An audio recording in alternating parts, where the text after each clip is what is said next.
Blog Talk Radio.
We've all got two wolves in us, a good one and a bad one, and they both want to eat.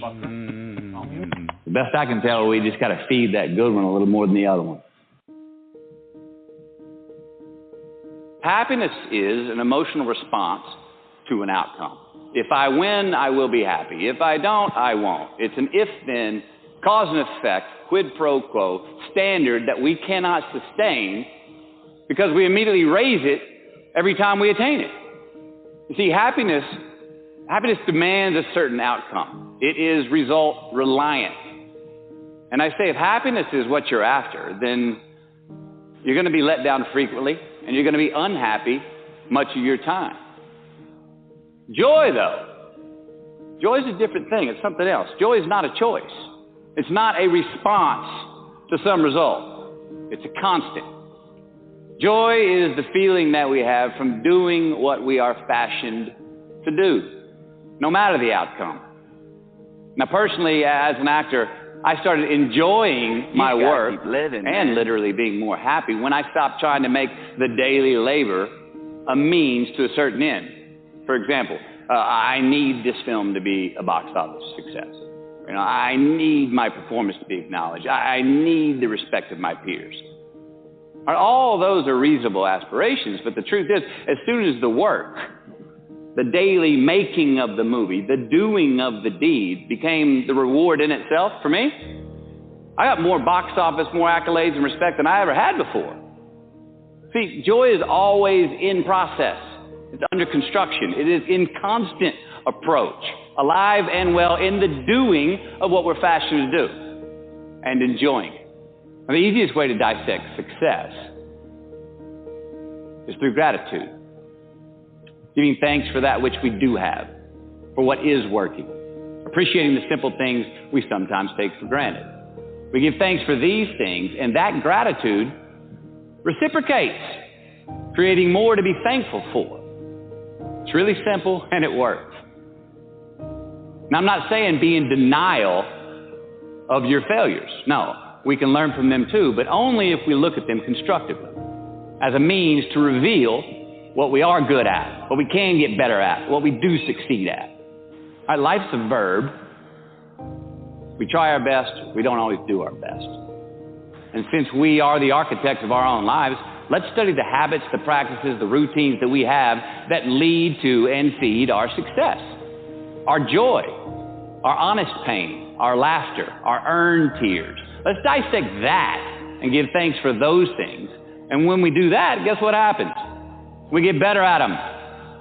And we have more to dissect. It's a get-rich-quick on the internet, richest 15 minutes of fame world that we live in, and we see it every day. But we all want to succeed, right? So the question that we've got to ask ourselves is what success is to us, what success is to you. Is it more money? That's fine. I got nothing against money. Maybe it's a healthy family. Maybe it's a happy marriage. Maybe it's to help others, to be famous, to be spiritually sound, to leave the world a little bit better place than you found it. continue to ask yourself that question. Now, your answer may change over time, and that's fine. But do yourself this favor. Whatever your answer is, don't choose anything that will jeopardize your soul. Prioritize who you are, who you want to be, and don't spend time with anything that antagonizes your character. Don't drink the Kool-Aid, man. It tastes sweet, but you will get cavities tomorrow, all right? Life is not a popularity contest. Be brave, take the hill, but first answer that question, what's my hill? Well, for me, it's a measurement of 5 things. We got fatherhood. We got being a good husband. We got my health, mind, body, and spirit. We got career, and we got friendships. These are what's important to me in my life right now. Because I want to keep all 5 in healthy shape. And I know that if I don't take care of them, if I don't keep up maintenance on them, one of them is going to get weak, man. It's going to dip too deep into the debit section. It's going to go bankrupt. It's going to get sick, die even. So first, we have to define success for ourselves. And then we have to put in the work to maintain it. Take that daily tally. Tend our garden. Keep the things that are important to us in good shape. Defining ourselves by what we are not is the first step that leads us to really knowing who we are. You know that group of friends that you hang out with that they really might not bring out the best in you? You know, they gossip too much or they're kind of shady. They really aren't going to be there for you in a pinch. Or how about that bar that we keep going to that we always seem to have the worst hangover from? Or that computer screen, right? That computer screen that keeps giving us an excuse not to get out of the house and engage with the world and get some real human interaction. Or how about that food that we keep eating, the stuff that tastes so good going down, makes us feel like crap the next week, when we feel lethargic and we keep putting on weight? Well, those people, those places, those things, stop giving them your time and energy. Just don't go there. I mean, put them down. And when you do this, when you do put them down, when you quit going there, and you quit giving them your time, you inadvertently find yourself spending more time and in more places that are healthy for you, that bring you more joy. Why? Because you just eliminated the who's, the where's, the what's, and the when's that were keeping you from your identity. Like, trust me, too many options, I promise you this, too many options will make a tyrant of us all. All right, so get rid of the excess, the wasted time. Decrease your options. If you do this, you will have accidentally, almost innocently, put in front of you what is important to you by process of elimination. Knowing who we are is hard. It's hard. So give yourself a break. Eliminate who you are not first, and you're going to find yourself where you need to be. Make voluntary obligations. I'm talking about the ones that we make with ourselves, with our God, with our own consciousness. I'm talking about the you versus you obligations. We have to have them. Now, again, these are not societal laws and expectations that we acknowledge and endow for anyone other than ourselves. These are faith-based obligations that we make on our own. These are not the lowered insurance rates for a good driving record. You will not be fined or put in jail if you do not gratify these obligations I speak of. No one else governs these but you. They are your secrets with yourself, your own private counsel, personal protocols. And while nobody throws you a party when you abide by them, no one's going to arrest you when you break them either, except yourself. An honest man's pillow is his peace of mind. And when you lay down on that pillow at night, no matter who's in your bed, we all sleep alone. These are your personal Jiminy Crickets. And there are not enough cops in the entire world to police them. It's on you. It's on you. We do our best when our destinations are beyond the measurement, when our reach continually exceeds our grasp, and when we have immortal finish lines. And when we do this, the race is never over. The journey has no port. The adventure never ends because we are always on the way. So do this, Do this and let somebody else come up and tap you on the shoulder and say, hey, you scored. Let them run up and tap you on the shoulder and say, man, you won. Let them come tell you, you can go home now. Let them say, I love you too. Let them say, thank you.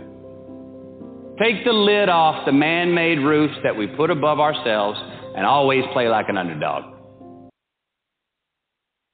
All right, everybody. Joseph Gibson here, podcasting. I know I programmed the show kind of quick here. It's been a long, strenuous day, and I'm sure they're going to get worse. When you're battling a corrupt, evil system that's not interested in truth or justice, that's not interested in finding out the facts, when you're battling a system that it's absolutely disgusting. I mean, sometimes I don't even know how I got myself wrapped up in this mess, you know. And they usurp, they draw you in. I mean, you can't even make a living out here anymore without getting permission from these NWO thugs and these go along just to get along people who swear they're just doing their job. They're doing a good job, right? They're doing a fantastic job. The bankers patting them on the head. Get him, boy. Go get him. Go arrest him. You see all the news stories out there. Man charged with this. Man charged with this. Man sentenced to 90 years in jail. Oh, the lives that are lost. The talent wasted. The ability to create. Gone. Gone because somebody with a pen and a suit and tie made that decision for you. I put the call out tonight for Patriots out there, the call to action. I want to go in a little in-depth detail about one of the reasons why. But usually my staple show time is 7 p.m., so I didn't get too many callers here from this end where I wanted them to call in from tonight. So that is, hang on a second here. I got a few people trying to flag me here. All right, let's see here. All right, we got to press 1. Yeah, 657-383-0616. Press the number 1 if you want to talk. 657-383-0616. Press 1 on your phone if you have a suggestion or some things that you want to talk about. My problems that I want to talk about is everyone knows I'm in a constant battle here in North Carolina. And now it's elevated to... I mean, what does this guy want from me? What does he want? I asked him one time, well, I want you to comply. Yes, I am complying. But I can't comply with something that doesn't exist. It doesn't exist, you see? How could you comply with something that doesn't exist? Some of you may know some of my story. Some of you are new callers tonight. Others have heard me talk in years past, and some of you have followed me on this podcast show for many, many years. And you remember when I started out this podcast, it was basically a show for family and friends. And that family has, since many of them have passed away, my uncle, my grandfather, my dad, several other relatives that would call in to this podcast, and we talk about, the world, and we talk about family and stuff like that. And we had some good shows back 15 years ago, 12 years ago, But now but as the years progressed, we branched out and became more popular and was attacked by many of the trolls and then picked up our own little personality of ourselves. And the Republic got involved, and we basically are here now talking about restoring the Republic, restoring freedom.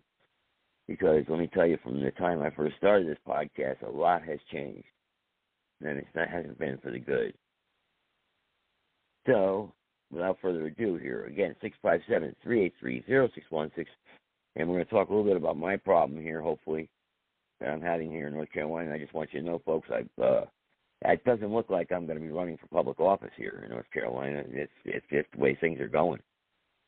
They're going to silence me one way or another. And that's what I think is going to happen. They're going to silence me because I don't have the outpouring support that maybe most patriots should be having. So anyway, all right, let me look at the phone lines here, see what we got. I hope you guys like that intro there I had put up there, a little motivational intro. Of course, they don't tread on me in the beginning. All right, I'm going to take my first caller here. I got his hand up here. 323. Go ahead. Hey, Joe. This is Joe. All right. I'm glad you're my first caller. Very good. Yeah, we got to talk about what's happening with you tonight. We got to make sure there's a record, a public record, so that in case something does happen, that those who are not corrupt in politics and law enforcement, they have a trail to track. Otherwise, everything that you've done has been done for naught, and you can't leave that. You can't leave that as a legacy. You know, you fought too hard just to have them take it all away. Yeah, and that's sad, too, to think about it that way. That today, in this day and time, and everything that I've been through and seen and done and bled for, and literally bled, actually lost most of the blood in my body twice. I had a blood transfusion the second time. Just to all go up and to be lost in the shuffle, just to be another murderer, or to be another guy that got murdered, or, and that's what I'll be. Exactly. And I was thinking, after we had talked earlier today, that in case you don't want to name names right now, at least to protect yourself, if you have case numbers, remember you said you had evidence, if you have case numbers that would lead back to those people who you suspect need to be locked up or at the very least investigated, at least that would be a public record. And the people who are honest in the district attorney's office can follow up on that. Because otherwise, you're right. Your instincts has kept you alive all these years, so I trust your instincts. And if your instincts are telling you that a door may be closing, people are coming in, that are the bad guys, then we need to do something about it within our power. Yeah, and I do feel that, actually. I do feel that the ultimate goal is to obviously take away my freedom, secure me in a concrete box someplace where they have total control over me, and then obviously set me up for a fight or a stabbing or a beat down to where I'm dead, and that's what will happen. And, nobody will care because I'm an inmate, and I've seen it happen, and that's what will happen to me. That's what will happen. It's terrible, but that's how they do it, and that's how they will do it. I got Alan here who's got his hand up, so let's bring him on, too, to the conversation. But listen, we're not going to go back and forth here. Let's try to keep a good moderation here. I'm Joe. You're in charge. Okay. All right. Go ahead there, Alan. How you doing tonight? I'm all right. All right. Basically, I did have a nice preamble of what's actually happening, and I do have a couple of suggestions that I think that would be preventive maintenance. And even if it turns out by some trick or something like that somehow there's some case that never got closed, or there was a collateral thing, or there was two case numbers and only one got closed, whatever the dependency is of this guy, I do have some really strong suggestions in order to take. Now, you already got the fact that there's no record of any open case in the clerk's office that would allow him, in order to attach a case number to it, that hasn't already been closed. Now, without saying that he is crooked, okay, that means when he attempts, in order to sit there and enter this into the record, that the clerk will also tell him there's no case open, it's been discharged at that time that he tried to actually file that. If he manages to file that, then the information provided at one source is invalid, and get this, you have proven source in one instance and a proven source in the second instance, proving that the record keeping is no longer valid, winning in both cases. But you need to make sure that it's, because, obviously if they can't keep a record well enough in order to tell you one thing and tell him another, then the record is faulty. So everything in that record has to be ignored by the law. It's mandate. It's not a choice. It validates itself. All right, so we had that problem. Yeah. Okay, the thing is that there is a possibility that Joe will be the target of certain people within a very short period of time. What we need are very strong suggestions. We're already a target. I have been attending and basically counseling a lot of different shows recently. Alan, the one thing that we have decided. Alan, go ahead. This is not a chit chat show tonight. This is a show about solutions, so that people who are either going to be whistleblowers or are going to be targets by the government or by people who are paid for by the government, either directly or indirectly, such as cartels. All of those classifications are targets. We are targets, and that's what my point was. That it's not. We know who's going to be the first against the wall, and it's going to be us. Alan, listen to what I am saying. Listen to what I am saying tonight. Do you hear me? Yeah. Good. I want a suggestion from you as to how anybody, in particular Joe here, can protect himself against being targeted for death. Go. Don't do anything. Don't stand for anything. Oh, be boy. as weak-kneed as possible and be the person in the corner that nobody can see. All right. So, that he's already targeted. So how is a person who is targeted, how do they escape it? Well, making sure that the target shifts. You can shift the target to exchange blame. There's a lot of different political things. We've seen a lot of it. How do you do that? How do you do that? Well, normally, in our case, you destroy the logic fallacy that they have created, and there's an easy way in order to destroy that. If you understand what a logic fallacy is to begin with, you add another fundamental. There's two things. How many elements are in a news story? There is who, what, where, how, when, and why. Yeah, and the logical fallacy may be, for example, straw man. I want from you, without going on for 30 minutes at a time. No, that logic fallacy I want you to listen to me. I know what the straw man is. Hold on. Listen to me. Joe put me in charge for a particular reason. I have a particular way of questioning people. That means I ask a question, I get a very direct answer without meandering. Is that understood? All right. Yeah. Okay. Yeah. Do you have any specific process that could help any particular person who is being targeted to save themselves from being killed? Yeah, buy a gun. Goodbye, Alan. Because all right. The problem that we have here, can you say that for anybody in Gaza? Forget about them. Alan, we're not talking about Gaza. We're talking about. I know that, but you're asking such a broad question. I can't sit there and answer that.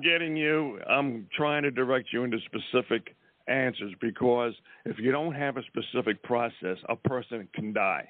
If you're going to talk as though you're watching a movie and you're waiting for the movie to end, the person can die in the meantime. You're not asking me in order to defuse a bomb or a hung-up law on the side of a Bradley. You don't have the answers. What we're doing is we're establishing a legal approach. This is not a chit-chat show. This is a very important show. This is not what I'm doing. This isn't a legal approach. This is a strategy.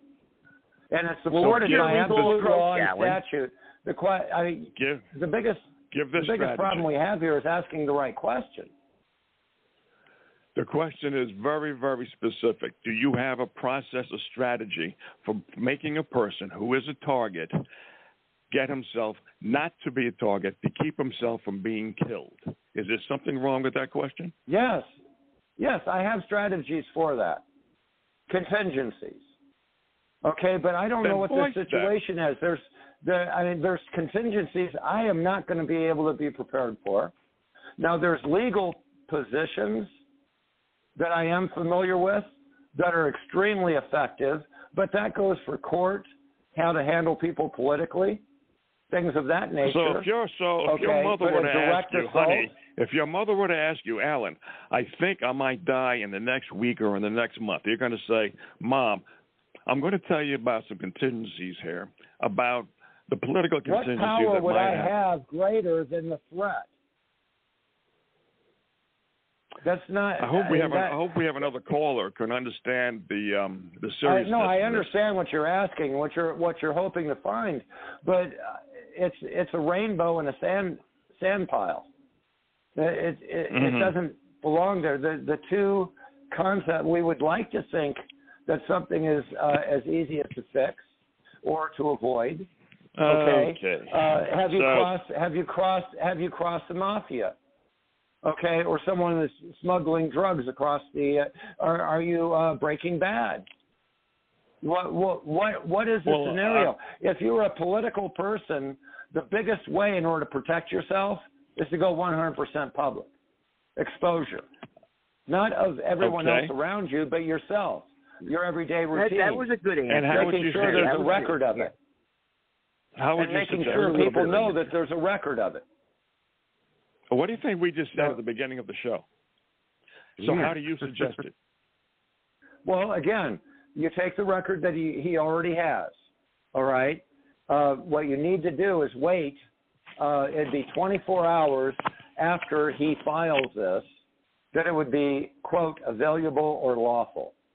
And when he files this, what you need to do is contact the clerk and find out what case number he filed it under. Like I said, it could be an accident of the court where they had multiple case numbers under a single case, and when they dismiss it, he can sit there and misinterpret that and say, no, this other case number, which was in the same courtroom, okay, was still active because of some technicality. Okay, he can be a real idiot. All right, so what you want to do is you want to take the paperwork that you have now, you get it dated by a notary. So therefore you have a record of what the clerk says. After you get a record of what the clerk says, you turn around and you place a notice, okay, a legal notice of cease and desist, all right, against the probation officer with that as Exhibit 1 directly into that case file or that case number. That way it's all in one place. Okay, there's nothing anyone can do in order to sit there and get rid of it. And as soon as that comes to court, yeah, you be there with bells on. Okay, and if he sits there and lets that drag all the way to court, a cease and desist means to me cease and desist that means somebody has to that he immediately retracts his motion. Immediately retracts his motion. All right, and how do you know that this is? How do you know this? Now, this seems to be like a legal procedure. How do you know this legal procedure? It is a legal procedure, and it's called a legal notice. In a legal notice, you can give so much time in order to respond. How do you know about this? He has 48 hours procedure? in order to respond and correct his error. Okay. Alan, when I say listen to me, when I interrupt you, that means you got to keep quiet. This is the way the show is going to work tonight. You may not like it, but that's the way it is. So when you're talking about this procedure, how do you know this procedure is legal and it works? Because it's done every day by lawyers and everything else. It's a legal notice, it's preemptive, and how do you know that? Okay, yeah, but how do you know that this procedure where somebody goes to court, gets a cease and desist, puts it in the some kind of notice, and how do you know that that is the legal procedure? Because it's been done too many times. I happen to be 20-year, scholar. I'm not a lawyer, I'm a scholar, a historian, of legal actions.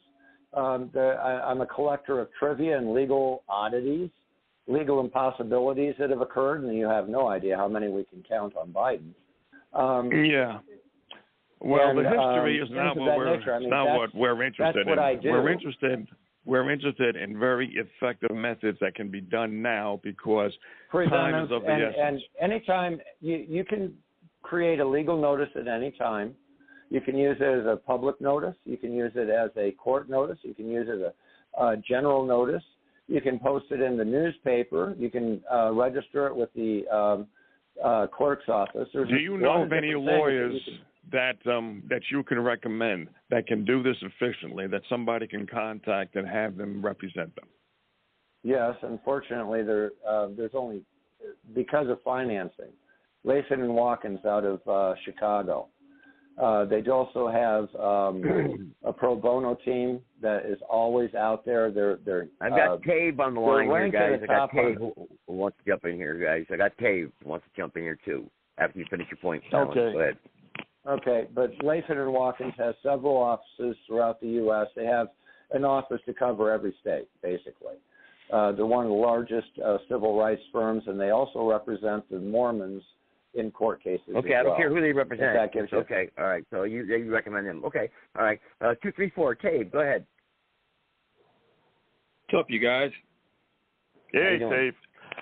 We got a very specific show tonight. Okay, it's not a chit chat show. It's a show about trying to protect a particular person from being killed. A person's in danger. Okay, and we need solutions now, practical solutions that can help that particular person from being killed from either the cartel or from corrupt politicians which are controlling the cartels.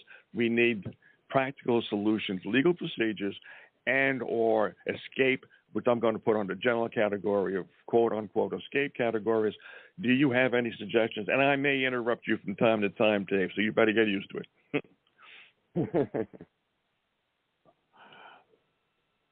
Hang on a second. I'm getting ready to switch this over to a better phone and mute this one. Okay. I got some for you, because this is one thing you have to think about no matter what. The two things you just mentioned, the cartel and politics, are the two most corrupt situations you can get involved with. And once you are involved, you are in some deep shit. Now, knowing that, how far does that person go into that game to put themselves in jeopardy? Do they have an escape plan to get out when it comes time for that? Because I believe a few people that I've known, the only way out of it was to actually turn state's evidence and go into witness protection. And that doesn't even save you. So, God help, it's, you're damned if you do and you're damned if you don't. But so far, that's not a bad suggestion. That's one of the reasons why we're out here fighting, is because the corruption has gotten that deep. And there is methods of doing that. But if we're going to maintain a republic, we're going to have to accept the victories and the defeats along the way. I'm not interested in about the historical aspects of this, of the corruption. Okay, we know all of it. I'm asking for very specific solutions tonight. Does everybody understand that? Yeah. Well, again, there's another way of protecting yourself, but this is a legal approach. You have two different statuses. A lot of people are unaware of that. You're a natural person that was born in the United States in a specific Alan, state. You're going to have to keep quiet. I'm going to go to Tave. Tave, sorry for the interruption. Go ahead. The witness protection program seems to me to be, so far, the best idea.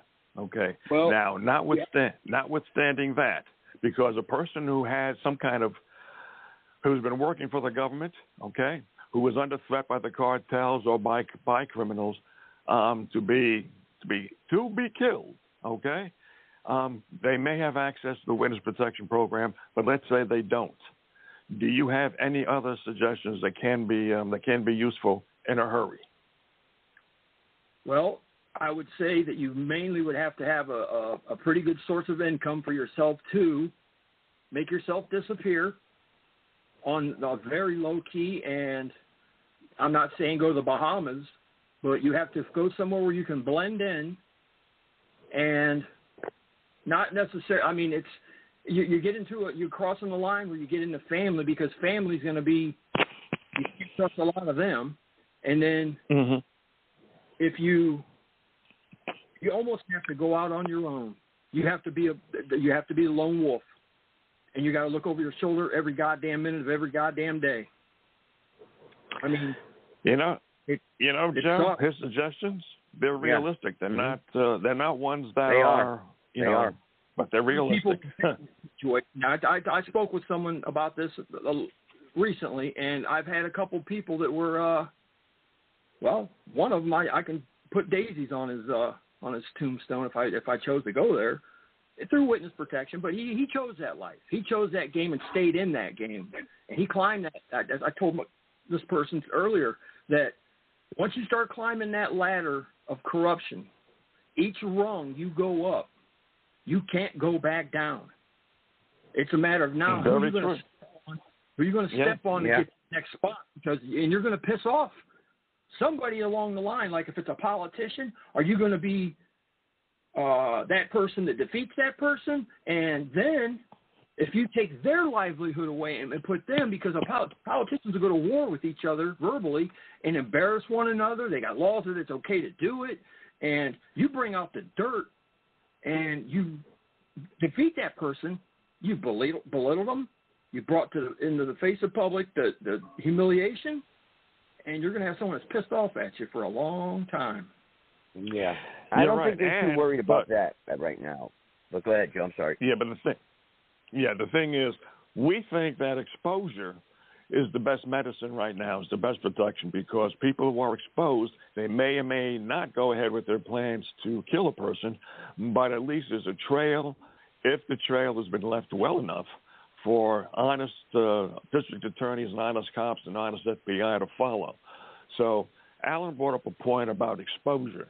What is your suggestion about the person who is in trouble, exposing them, exposing evidence of the people who are corrupt in such a way that maybe will help him live, while at the same time exposing the corruption in such a way that people will realize, oh my God, this woman or this man, this corrupt politician, is really, really, really a bad guy. What suggestion do you have?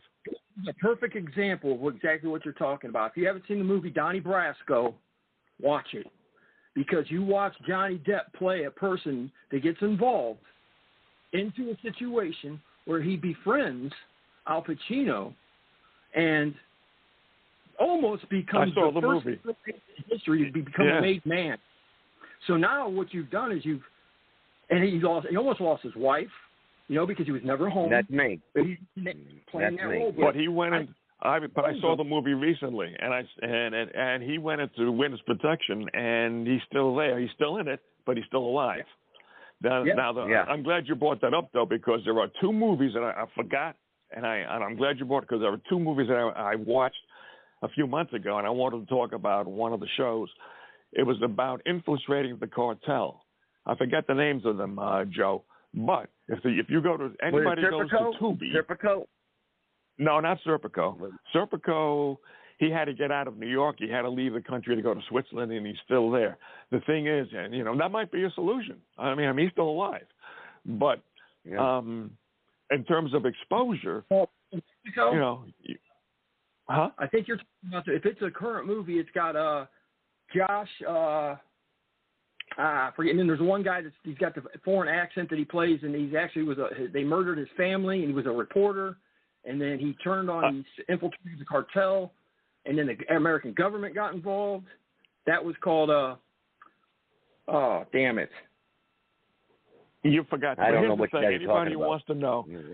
Yeah, there are a bunch of documentaries. These are two documentaries that I had seen, and if you go to Tubi, I forget the name, but if you type in their search engine, which is called Explore. That's their search engine is the Explore link. Okay.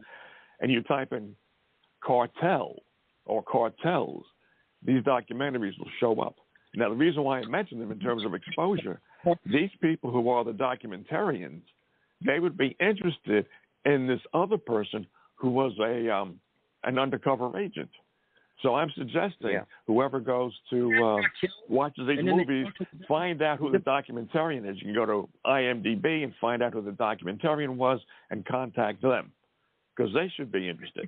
Now, this is the one where they had the agents, and the guy got killed. He infiltrated them, and he actually had infiltrated. He was part of the Mexican the policia, and then he got into the federales, and he ended up, I know exactly which one you're talking about. It's a complete documentary, and he was captured. He's still alive. And the one I was talking about is called Sicario, where it's a... I didn't see that, but I know the one you're talking about. I perused it. I didn't want to see it. I think that's the one with George Clooney. If that's the documentary, then George Clooney is not in it. But I'm talking about actual documentaries where the real life people, the persons involved were interrogated, were put on camera in order to make the documentary. And I'm saying that because if they're interested in that, then they're going to be interested in the people that we're talking about tonight. Okay, because we and anybody know, wants a we Q know, in here. Anyone wants a Q in, you press 1. The phone number is 657-383-0616. Press 1 on your phone so I can get you on here. Go ahead. I'm sorry. You have got to write this name down, and you have got to watch him speak on what he does through the cartels. Now works for the CIA and himself. His name is Edward. I just had his last name. God, I'm 50 years old. You start losing your mind. Damn it. Tell me about it. Fun. Joe Rogan a couple times, but then I watched him do a show with Sean Ryan, who's a former SEAL, CIA guy, and the intel and the stories that this guy talks about where infiltration, and he teaches people now how to defend themselves against it, using simple things like a paper clip. You can lose an eye with a paper clip. Stuff like that. Yeah. He, all right. Calderone, his last name's Calderone, Calderone. The most phenomenal person I've ever heard talk about both sides of things, and still talks about it to this day. All right, so I would recommend that maybe that particular person that you're recommending, Dave, people should go to the documentaries about the cartels. I don't know the names offhand, sorry. And those people who made those documentaries would be interested in this person, because we know of a person whose life probably is in danger, and we need to help that person out. And so this is not a chit-chat show tonight. This is not a show about, well, let's take our time and write letters to. No, we got to do something about it. No, you can't. Can't do that. Okay. That writing letters shit is that's something that's a process that's got to be done through when there's a time of when you're not at war within a war. I mean, I know exactly who we're talking about here, Joe. So me and you're on the same page. Yeah. And that being said, I told this person that I said I told several people. I mean, I don't know. I hate to even sound like I'm some type of known criminal, but I watch so much TV, and when I get a chance to listen to the audio stuff, and have heard so many different stories. But then you start to hear, after you hear so many, when you hear the repetition of things from people that it has actually happened to, then it starts to register like, well, maybe that's how this goes. Maybe that's the way you have to go, because everybody else can have a bullshit way to do it. But when you have heard repetitive things, well, how a guy stays alive or whatever he's involved in, you see a pattern, and that pattern has kept them alive. So I said, hey, sit down, get your spiral notebook, and the person that we're talking about, I said, hey, this other son of a bitch, or these people, you have to figure out who they know, who they've been tied into with through you, who you knew. You've got to find yourself I don't want to say blackmail, but you have to find yourself a safety net where you have that to fall back on if need be, and they know it. But that also brings in the fact they want you dead because you do know it. It's a two-way game. And I thought about this until he called earlier, and I said, man, I'm thinking to myself, God almighty, what are you going to do with this one? I also, before I forget, let me interrupt, Dave. I have a suggestion, too. Okay, go ahead. Which was spurred by what you had said. The person who we're talking about should gather all the evidence, and I think, as you know, when you see, like for me, like a spy pie, and give the evidence to a lawyer. And if anything happens to this particular person, the lawyer reveals everything. There is a person. There is an individual who shall remain named. Hang on, guys. There's an individual who does have access to a lot of the information. I would hope this person still has it. That we're talking about, that for a safety net, that actually has firsthand knowledge of everything that has transpired. Right. Well, that goes back to having that spiral notebook. Like I said, if that person, you have that information on that person, that you can write that down and you can think, hey, okay, I got these people. This is what I know about them, and then you have that. Then you decide whether or not you're going to make a tape. You videotape it. You make it. It's almost like you're making your own documentary, because what you're doing is you're keeping yourself alive. And you show proof of date and time that it is current, that it's an ongoing situation right now. Background noise. Whoever's got background noise, please. It sounds like somebody's got something stapling or something. Yeah, important not show. Me this important time. show. I mean, this isn't a joke. When you have that information that you can actually talk and say, hey, I have this person. Let's just say, for instance, it's someone that's a politician, and for a fact that you have an ongoing conflict with them, no matter what it is, and then they lose, like I said earlier. Now, they're going to be bitter because they lost. All right, let me interrupt, Dave, because we only have like a 2-hour show or something like that. I want to get down to the nitty-gritty as much as possible, because we don't know how much time that we really do have. Here's the thing. We do know this. This person needs to get down everything he can write down and get it out to people that he knows, for sure. Yeah. Right. Now, who's pounding in the background? Who's pounding? Somebody, stop. That's probably Alan. I don't think it's Tate. It's probably Alan. That's probably Alan. Yeah. Okay. Here's another thing. I want to know: do you believe that if a person gave a press conference and said, "I have all this evidence about people that I plan on revealing later," do you think that would be helpful in staving off danger? No. If you're gonna go to the press and say that, you lay it all out. Then you do it right then. You don't go to bed thinking you're gonna wake up and not get to wake up. That's a good idea. Go to bed, you want to wake up. Lay it all out. Don't let the carrot. Don't dangle the carrot. Dangle the carrot. Yeah. Yep. That gave me goosebumps right there, because I've heard that before, where somebody said, I'll just wait. I'll just give a little bit, and then I said, no. Kick them, just run them over. Yeah. Dude, you got to go. This is your life. I mean, unless you don't want to live. I think. It's interesting, Joe. It's interesting that this is coming to head now. During the time frame and why it's happening and what has transpired. And really, it's because they're running out of time, because soon they were having to let this person go. And they were going to have no more contact. So they want to keep their fangs and claws into this person. Limitations you were talking about? Yes. Statute of limitations you're talking about? Okay, well, that's a big deal then, because if you got that time frame and you know when that's going to come to an end, you're in the hot seat right now. If that's coming, if that's how it's going to happen, that person's going to know right then. That person's going to say, oh, shit, you're right. I got 2 days. Exactly. We have, I agree. Number one, make plans for witness protection program. That's plan A or B, whatever the person wants to put in priority.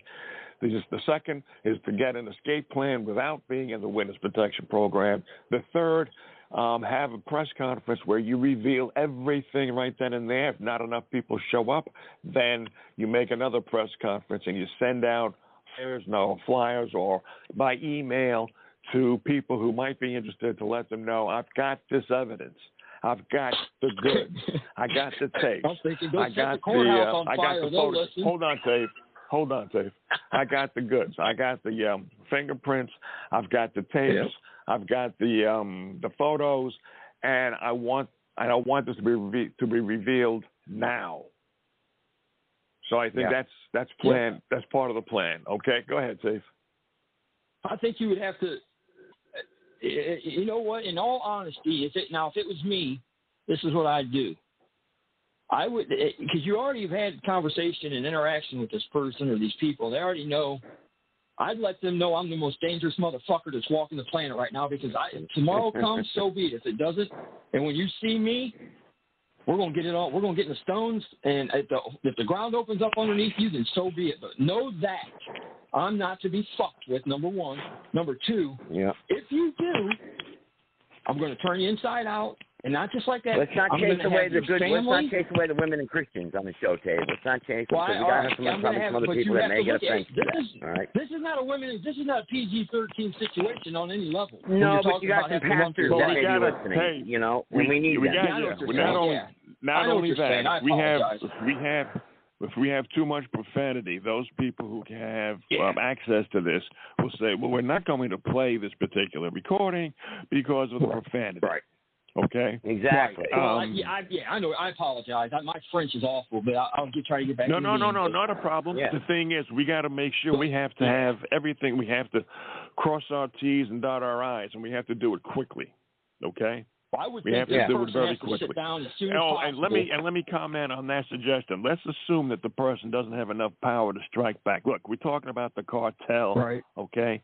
One person is not going to strike back against the cartel. So we need to have. Or a high politician. Or even a politician is going to give you a bad time. Did you see the picture? Did you see the picture of Rand Paul about 2 or 3 years ago when he was surrounded by Antifa at a restaurant? Yeah. That was a warning. Okay? That was a warning. That was to tell him even the people will come for you and string you up. Okay? To his credit, he's still going on, but he's not as strong as he used to be because he knows he can die at any time. Okay? So the thing is, we have to make sure that the person that we're talking about. When that guy went to the baseball we have to make. Hang on, Dave. We can't talk over each other. Yeah. Hang on. I think this person's got to write down everything he knows. Everything he knows, he's got to write down. He's got to document it as much as he can possibly sit down and take some NyQuil, not no NyQuil, DayQuil, and stay up and write down as much information. Well, not even, you don't even need that. The person we're talking about has evidence against the people in question. The actual evidence. And documentation of the thing to verify it. Is it strong enough to keep that person his head above water? Or are they going to be able to shove him under? We don't know. Only, anything. All we're saying is we have verifiable information that verifies everything that backs up what this person is saying to be true. Let's put it that way. Well, whether it's heavy or whether it's incriminating enough to destroy this or that or this, nobody knows. That's only up to that's the other side. We don't know how they take it, but we know they don't like it. And at the same time, we're probably looking at a 2 to 3 week window here of a time frame where probably first week in November. That's when the due date is. That ladder of corruption can be if that person has enough on that other person, then does that other guy go and dig up more? And I mean, it's a pissing contest no matter how you look at it. But like I was going to say a little bit ago, I would almost tell that person, I'd let him know that, hey, let's sit down and you and I have a chit chat, one-on-one. No bullshit. No, that won't work. Won't work. Let's get this out in here and say, here's what's going to happen. I can either do this and slide him a piece of paper across the table and say, here's what I have. This is what, if I don't leave here or something happens to me, this is what's going to happen. Now, you can take that upon yourself. If you want this chain of events to go on, right, you let that person know that you have that chain of events and say, hey, if something goes bad, what you've done is you forewarned them. Once you're forewarned, you have to be forewarned. Hang on. Let me say something. Hang on. That's what we have to, in this type of situation, hang on. In this type of situation, we have to have a buffer or a lawyer to get involved that can work as a mediator through the courts. Because the courts, hang on, because the courts can put a stop to this if they do it the right way. If it's done the right way, because all you need is an honest judge. No. Let me tell you something. The court is not your friend. The court hasn't been your friend. The de jure, de facto, whole bullshit thing we're going through now isn't our friend. And let me tell you something. If you go higher up that corrupt ladder, you're getting into less friends. Believe it. Because they all right. You can't. I can't say that you're wrong. Okay, let me make this very simple. I want you to put yourself in the shoes of a person, Dave, you have been an underground agent, okay? Let's say FBI, DIA, CIA. You've infiltrated circles that were very, very powerful. Now you're out, okay? You're out. Okay. But you are still a threat because you know, even though you're out, they are not going to let you live because you have evidence. What are you going to do? How are you going to do it? Well, if my dog was dead, and I say this with every honest bit of my last breath, they would be in a world of trouble because I would expose everything. I would sit down and I would go mindless trying to think of every single person that's involved with this person down to how they tie their shoes, and I would make sure that I let it all out. Now, if I could walk away, you have to look at what is. If you can't walk away. If you I'm are going to chase staring. this dream, I have to look Tape, at what's Tape, what's listen to me. We don't have tape. This is not a chit chat show tonight. Tape. This is going to be the type of. What's your end goal? This is the type of show My end goal, if you're asking me what I would do in that situation, I know, but you're going to have to get used to the fact that I interrupt people for a reason. I know. And I do it in order to keep us on. I want you to understand when I say this. You have to know. Even if you want to speak, I'm going to interrupt you because I want to continue on with a certain direction. We may go back to where you want to end off, but until then, I want to go down a certain road for a particular reason to get down to the nitty gritty. So okay, now, let me say this first then. Okay. Let me say this. You asked me that question. Let me say this. And I would have to ask myself, whatever the conflict I have going on with the situation that I was in, if that's going to be a situation, am I going to gain? What am I going to profit? What am I going to establish? What am I going to get out of it at the end? Is the end goal worth me having all the problems? Or would it be better just to say, you know what? Clap my hands, turn around, walk away, but have that stuff in my back pocket and still give it to a few people and say, if something happens to me, this is what it was. But can you walk away? If I could, I think I would walk away unless there's an ultimate. I mean, you're not. I'm interrupting you. I am interrupting you. Okay. You can't walk away. You know that if you try to walk away, they may even say you can walk away, but you know, because you've been with them for so long, that they will not allow you to walk away. So you want to either, and I like the suggestions, get into a witness protection program, or you do it yourself. Now, what are you personally going to do to protect yourself and your family to make sure you are not going to be killed? Well, witness protection, in order to get involved in that, you have to actually turn state's evidence and testify for the state to put someone in that other position away for then you have to be put into the protection program. You just can't ask to be in witness protection. Now, if you wanted to go in witness protection, are the people that you have to trust these other people? How do you know they're not affiliated with this other situation? Well, there is a group. There is a group. Hang on, time out. There are groups within the ranks that don't have a stake in the claim, and they're not. Not everybody is the filthy evil devil that's trying to get this person. No, they have opposition like you are to them. They have other opposition, of course, but it may not be on the level that you're looking at, or I'm looking at. I would say, I think you would either have to, if you know you can't walk away, you'd have to be a badger. If they back a badger into a corner, it's the meanest son of a gun on the planet. It's going to carry you. And I'd have to go to full war. Now, the person. And I would get an attorney. Time out. The person that's making the wage. Your best friends right now are going to be the people you're talking about, their other opposition as well. Like if they were on your team. You have to find out who those people are, like you're saying. All right. Now, whoever. The person that's making the wave, we don't know what this person's motivation or agenda is, except the fact that he's corrupt and that he's being used as a pawn probably, or he's just corrupt and he's a maggot and he knows and he just wants to get this person set up and ruin this person because he knows what will happen to him if he's put into a particular situation. That could be the plan. Or this person is just, like I said, goes about things in a corrupt way and wants to get rid of this person. Or this person can be told by superiors to lay off and back down, and that is an option because they don't want me or other people talking about this. So this way here, there's many different options. There is an option here. Well, you need to find out who you can trust on that other side, and I would think because this isn't happening. It's not the first time it's happened with this guy because he's already to a point where.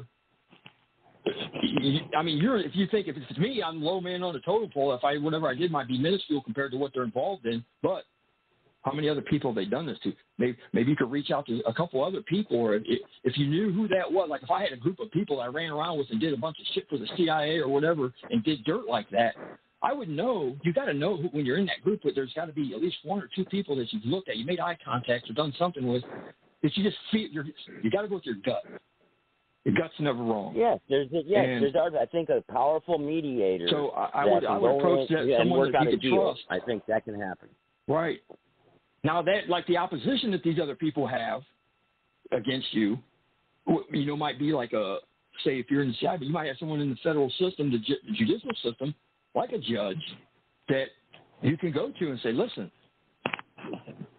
this is what's happening. Yes, there is, but that has to happen right now. It's happening right now, and I either have to take extreme measures, or can you help me? Is there anything that you can do so I can protect myself? Can you protect me in any way? If you can't, then I'm going John Wick on you. No. This person's not going to protect. No, this person is not involved that way. This person is a supervisory pawn that's making waves because he's corrupt. But he knows the dirt, and he's probably talked to people, and it's hard to explain it without saying too much about the other person. But what I'm trying to say is that if there was a buffer and an attorney involved in the middle, I think these types of cases if the law is obeyed, then this person can go. Well, we'll always have to watch their back. Joe. Always. Joe, let's understand one thing here.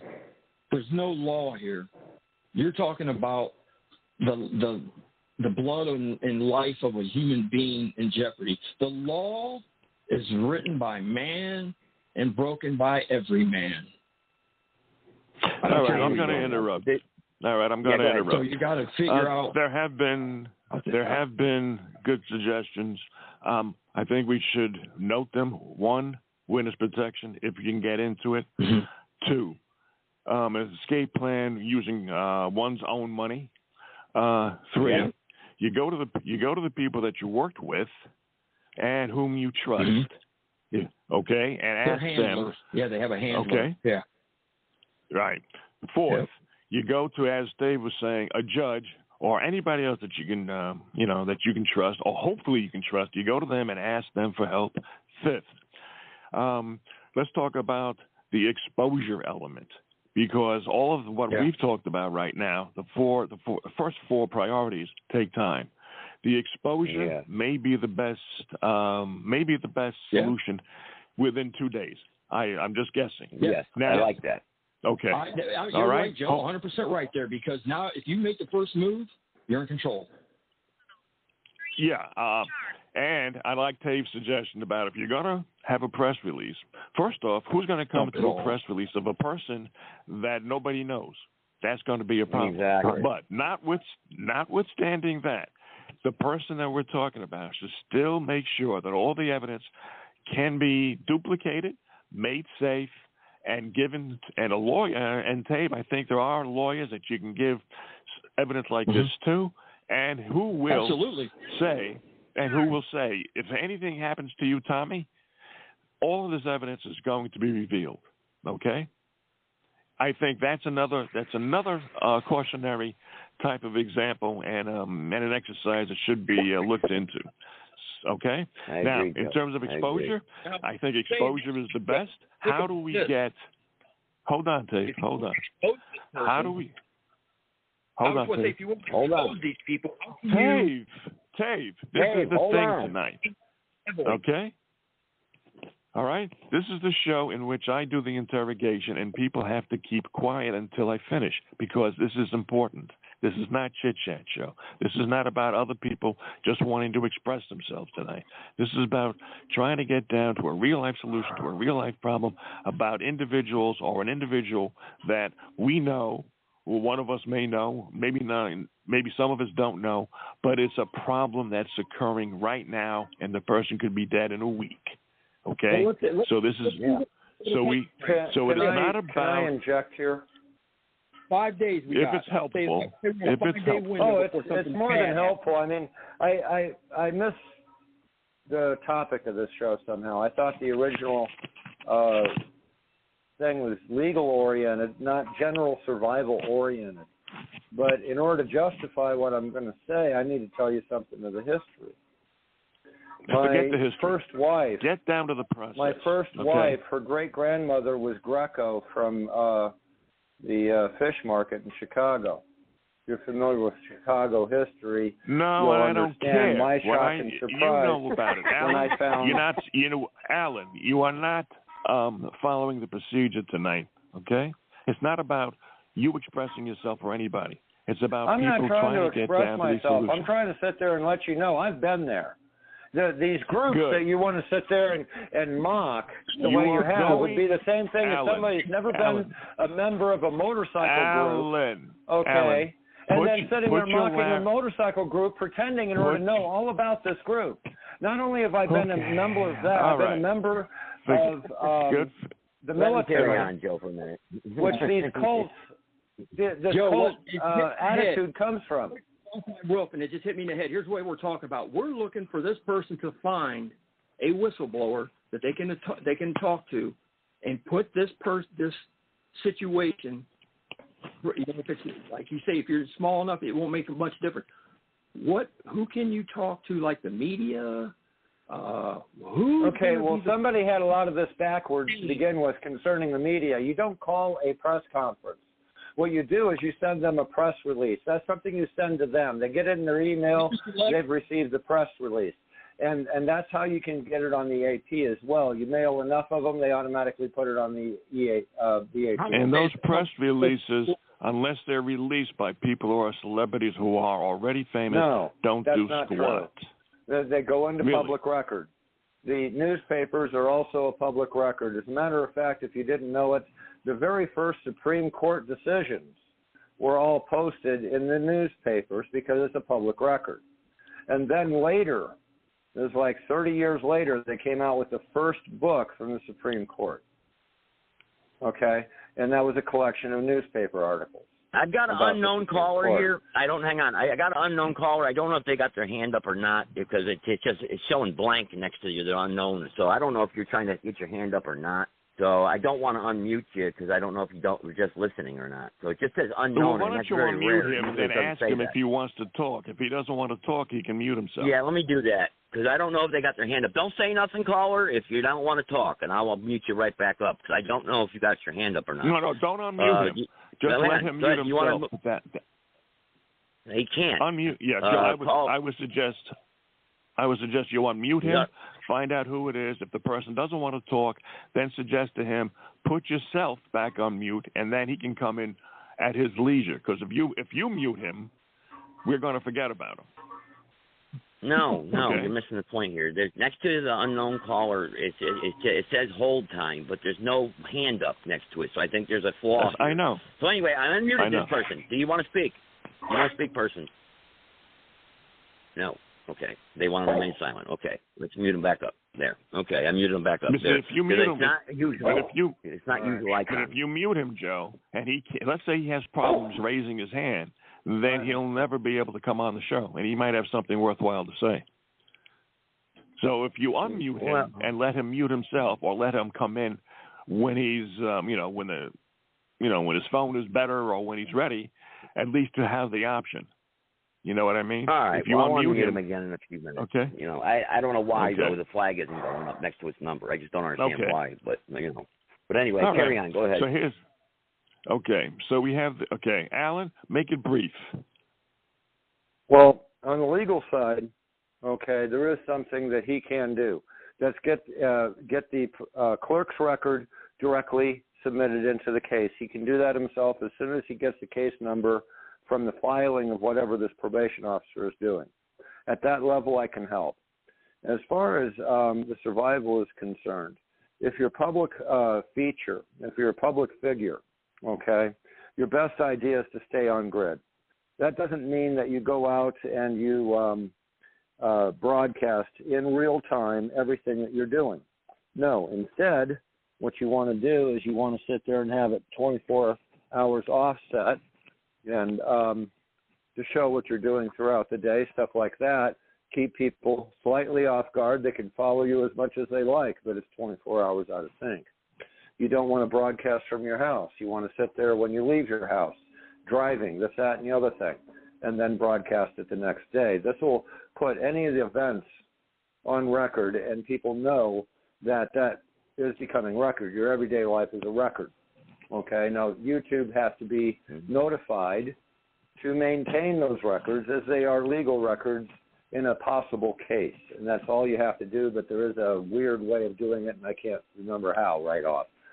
But on the downside, let's say all this goes south, and you have credible, you have credible threats, okay? Your best bet is to go completely homeless. Dump 90% of what you have, get rid of your phone, get a burn phone, put it in your pocket, log into a parallel page of yours. Let's say you have a YouTube page, get a new account with YouTube.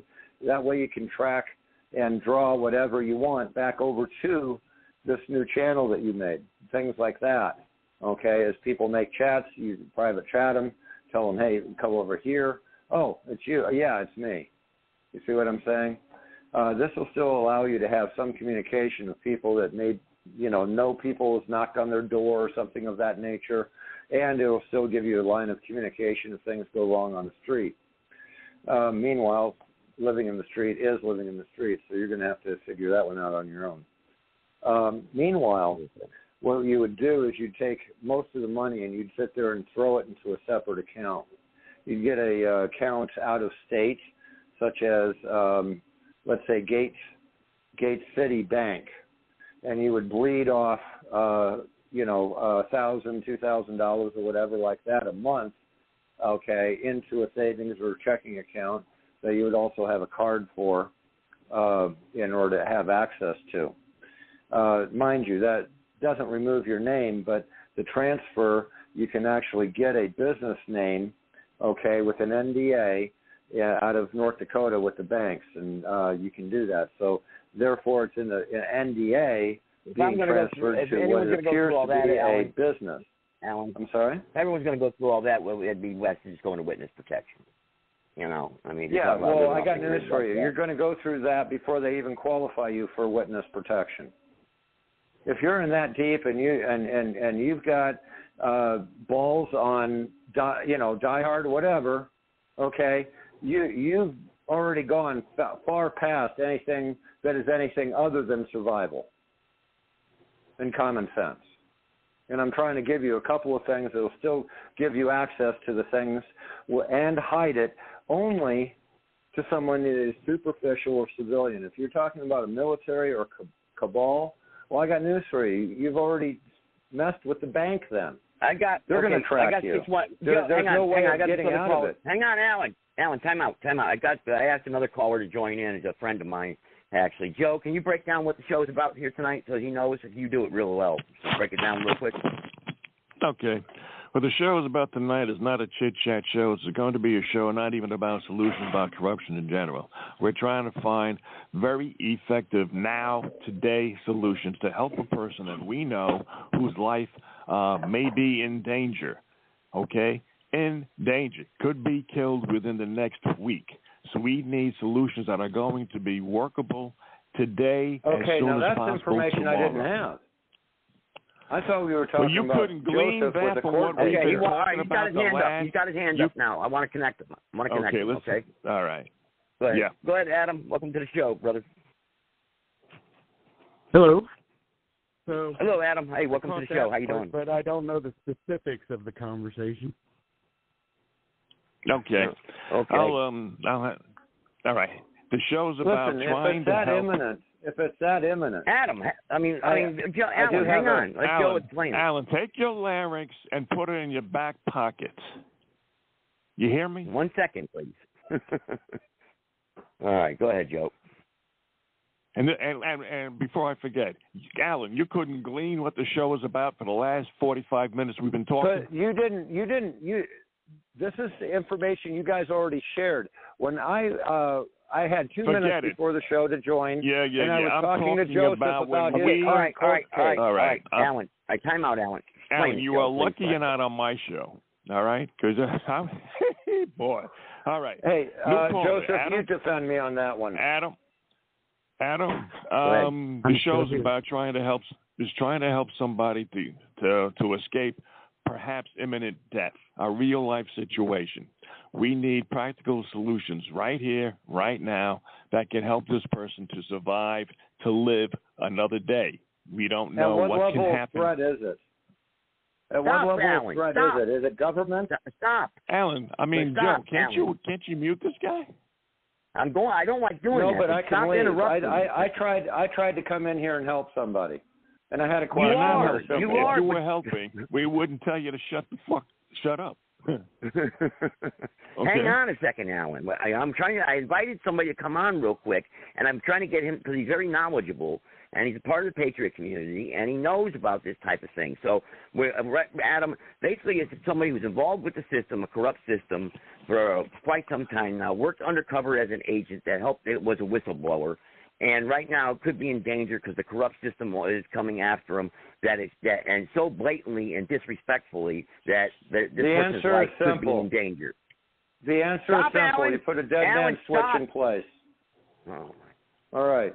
Go ahead. So you put a dead man switch in place. Nobody's brought that up yet and what that can be. But yes, you need a dead man switch, and that'll stop it for now, and it may prevent it in the future. Okay, Alan. All right. Now, Adam, do you understand the logistics of the show pretty much now? Sorry to invite you into chaos like this. I was hoping to give you more time. Some of the premise.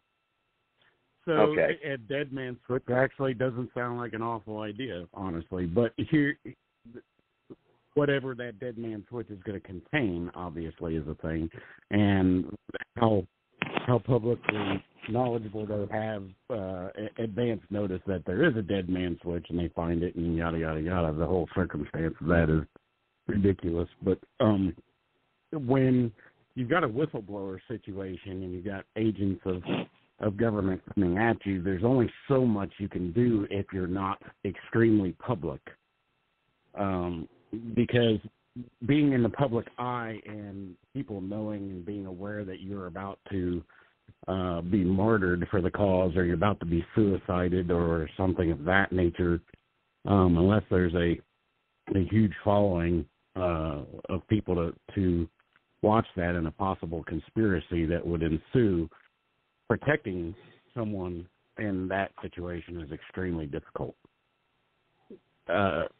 Obviously, agents, when they've exhausted all means of trying to extort and coerce you through their legal harassment, and that fails to silence you or otherwise remove you as a problem from their midst, they're going to go to extremely other unlawful methods, threatening you, your family. It also depends on what level they are. If they're government and they happen to be the prosecutor or the county, they have someone come in their office, man, I've got you for 3 murder trials. You either make it the 4th murder or I put you away for life. Which way you want? And guess what? Right, he has whatever hitman he wants. So it definitely depends on who you can identify as the enemy. And enemy identification would be your first battle. You have to identify who is the enemy, where's the force or torque coming from. As soon as you do that, then you do have avenues. Example, if it's part of the judiciary, you can sit there and put the evidence in file within complaints across the judiciary. We said stuff like that. at the beginning, and you were here, that it may be as dangerous as the cartel, if not the cartel. Now, the dead man switch we've already discussed, okay? So let's assume it's the cartel, which means they have no boundaries. They can come, shoot the person, burn the house They have down, boundaries. everything. They have boundaries. Okay. Example. Stop, when Adam. I was giving you Stop, Adam. I mean, Adam. I'm sorry, Alan. Stop, Alan. Please, don't interrupt Joe. Please. Go ahead, Joe. So we have that. So, Adam, pretend you are this person. You know you have evidence against not only corrupt politicians, but members of the cartel, and you have them on tape. You've got fingerprints, you've got photos, you've got documentation. What do you do in a very, very brief bullet form? What do you do in order to make sure, as much as possible, that they are not going to kill you? At that point, to me, it sounds like you're talking Edward Snowden type level. You're talking about Stephen Greer type level. Edward Snowden actually Stephen Greer is of the disclosure group. He's still around. Okay? The dead man switch, as I've said, and I would appreciate it if you keep quiet. We have discussed it. And I'm asking him the question. The comparison you had your was... chance. You could not glean from what we were talking about, what the topic was tonight, about how serious it is. I gathered that, but there was no support. There was no who, what, where, how, when, or why. And I asked several times, at what level are we talking? And that's where we started this conversation, Joe, because you asked me such a broad question. Now we know, Alan. Now we know, Alan. Now the question is diverted to Adam right now. I'm sure you'll get another chance to talk. Please don't interrupt. All right. Well, the problem is I have been in this situation, and I did exactly what I had to do, which is exactly what I was going to tell him to do. Now, does anyone want to hear that? I'm going to mute you, Alan. Exactly what I was saying. Please. I had a friend of mine. He was a truck driver. He opened me a bank account in North Dakota. So my local bank and stuff like that, there was no records immediately available or on the surface or me showing up with any local records in St. Louis. Okay? Okay. I went back. I had an apartment. I had a place in order to stay, but the money that I spent there, I could also live on the street with. I was that close to the street to begin with. I went back into the street, and this is surrounding Ferguson. I had Antifa, of all things, and yes, they do have some clout. Okay, thing of it is, I was also involved in ANON at the time. But due to this, what happened was we moved my money up to North Dakota in a business account. So my money just simply disappeared rather than going anywhere, and it looked like a normal exchange. Unless you were actually at the bank and looking at the account, you wouldn't know that. The only thing you might be able to detect is how much money is being flowed, and that's it. But it's gone. Okay? That'll give you a protection in order to sit there and be able to spend money from that account, even though your name is as the owner. Okay. All right. That's actually a good suggestion, but right now, Adam's been interrupted too often. So I know. 3 times Adam. now. Go ahead, Adam. Okay. Go ahead. Yeah. So, my initial is that you got a situation kind of like Edward Snowden, where the information that you have to reveal is bending to just about every corporate and public entity that you can imagine, because obviously we know that the cartels are in league with various members of our quote-unquote government, and so if you've got rub on both, then you're in deep shit. And I would think that really there's no lawful or legal means to protect yourself here other than to have your own mafia, which I doubt he has access to, or to literally seek asylum somewhere else and then release. Because if he does a public release here, that doesn't guarantee that if you do a release at all, you're right back in the same place as Snowden is. The dead man switch is not supposed to be released unless you're dead. And it needs to be valuable. We know it's not, it cannot be the actual. That. It has to be greater than greater than the. You can't. You just love to hear yourself talk, don't you? I don't understand why the use of a dead man switch and then using the dead man switch and not having anything left in order to prevent them from killing you. Is there any reason why you can't mute him? Hey, I muted him right now. I don't like muting people, but this is too important. I mean, don't talk out of turn, man. I mean, just please. Joe does a good job moderating the show. Please, I don't see how hard it is just to keep silent until he calls upon you. Go ahead, Joe. All right. Yeah. Now, Adam, that's a good suggestion because we've already discussed it, but you weren't here to hear it. We discussed about, getting out, escaping in such a way so as to become unidentifiable. Now, Snowden, the guy you're talking about, he did go to Russia. He's still there. And to release the statement of the press over there, I think is a good idea because if you release it here, you better have an escape route anyway. So I think, Joe, all the people listening, take note of the suggestions that we've had. So far, what we've had is witness protection program, getting an escape route. Alan has a nice suggestion about if you have a bank account, try to get that bank account out of where you are into another place as easily and as unidentifiable as possible.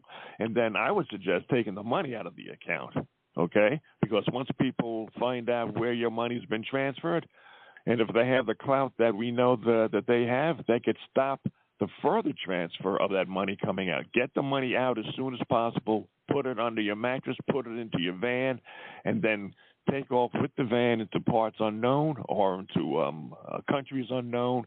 Take the evidence with you. Find a lawyer that has a dead man switch type of mentality.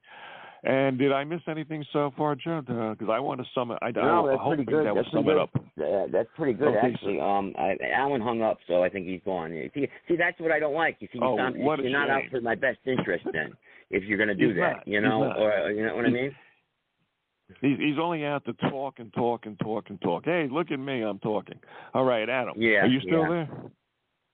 Yes. Yeah, go ahead. I got Dave. So I got Adam here. Go ahead. Okay. Adam, why don't you talk for about 2 minutes about what it is that you think you would do, and then Dave hasn't said anything, so if Dave wants to jump back in after 2 minutes, why not?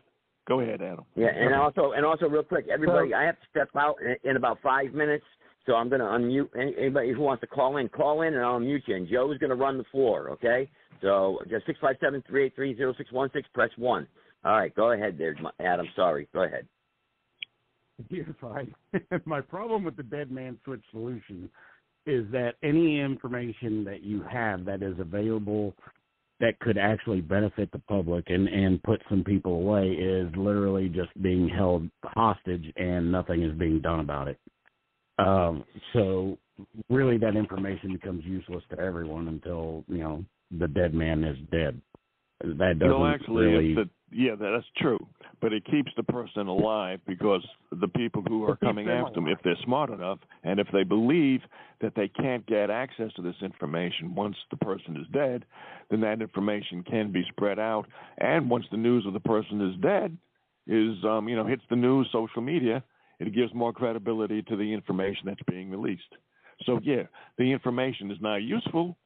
Okay, it's not going to put the corrupt criminals away for now, but it keeps that person alive. Okay? So, I hear what you're saying, so go ahead. Well, so that depends on what the purpose of even holding this information is. So, if you're going to put it on a dead man switch, are we just looking to blackmail some people?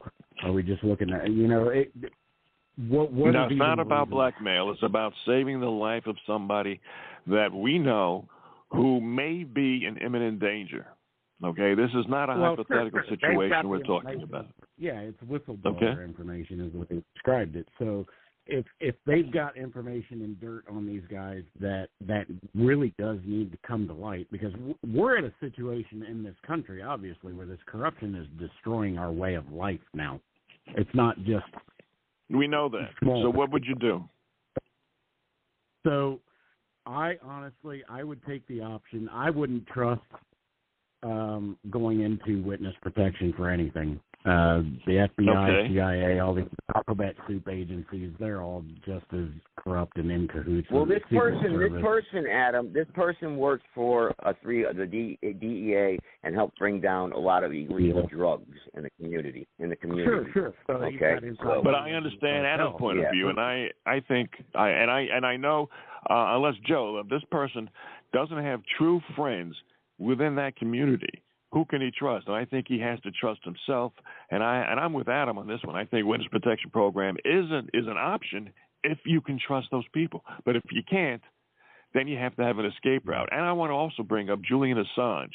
Julian Assange did the Americans and the people around the world a favor by exposing what was going on, leaking on WikiLeaks what was going on, and he thought he was safe. He thought he could go to another country. What happened? He had to get holed up in a embassy for years, and the American government got him anyway. Right. Yeah. So even that is right. Even that isn't necessarily the absolute end all. There's corruption as long as they can get their corrupt arms into whatever government you sought asylum from. Yeah, that's a thing. And extradition from Russia is obviously not going to be a really easy thing to do. So Snowden chose wisely there. But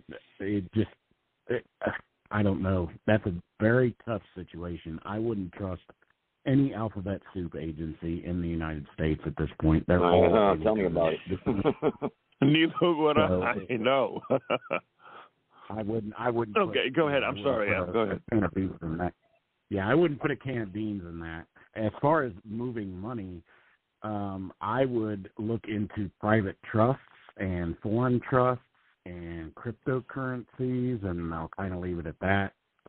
I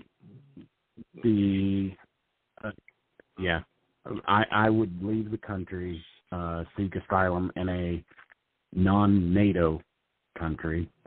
And I would. I'm sorry. Go ahead. And that would be considering that you intended to release the information and do something with it, because I don't know that I would trust the dead man switch either. I feel like they would. They are watching everything. We live in 1984, or 1984, and it's very true. I feel like that contingency has too many ways of falling through. There's agents on the ground. Court, like if you the corrupt courts are going to be involved probably in about from what I'm guessing and from what I've heard, about 2 or 3 weeks. And there's an individual that's dirty, that's pushing the issue. So that's the problem. But you see, but lawfully, this person's in the right. This person has all documentation to protect them. So a powerful moderator, if you can find an honest judge, can clear this up. You know. And here's another thing I want to say before I forget to what Adam was saying. He said to go to a non-NATO country, which I agree with, and seek asylum. I wouldn't do that. I would just remain invisible. Sure. Give them the information, whatever evidence you have. That would be fine, and just never put a name to it. If you could get away with that, absolutely. That would be the way to do it. Never sign your name to it. Just give them what they need to do what they need to do. I like that idea. Disappear and have it anonymously released here somehow. Have it sent to Glenn Beck, or just something. Don't put your damn name on it. Yeah. I was watching a Spy-Fi years and years ago, and what this person had done is they had mailed the information, the evidence, to something like, I don't know, multiple different sources, so that if anything, so even if the cabal got 1 or 2 of them, there's still about 10 more that can release the evidence. Right, and you could time release it, or you could do, however you want to do that. Have it sent out via emails, have it sent, whatever you got to do. Yeah. Don't have your signature on it. And get the police for them to come get you. Yeah, I like that idea. I think get out. Yeah, I think. I think that. But let's say he can't, or he or she can't leave the States. Okay, and the danger is imminent, and it could happen within a week. What would you do? That's the problem. Yeah, I know. Are we also talking about extended family members potentially? Like, no, I wouldn't think like so. That? I wouldn't think so, no. Okay.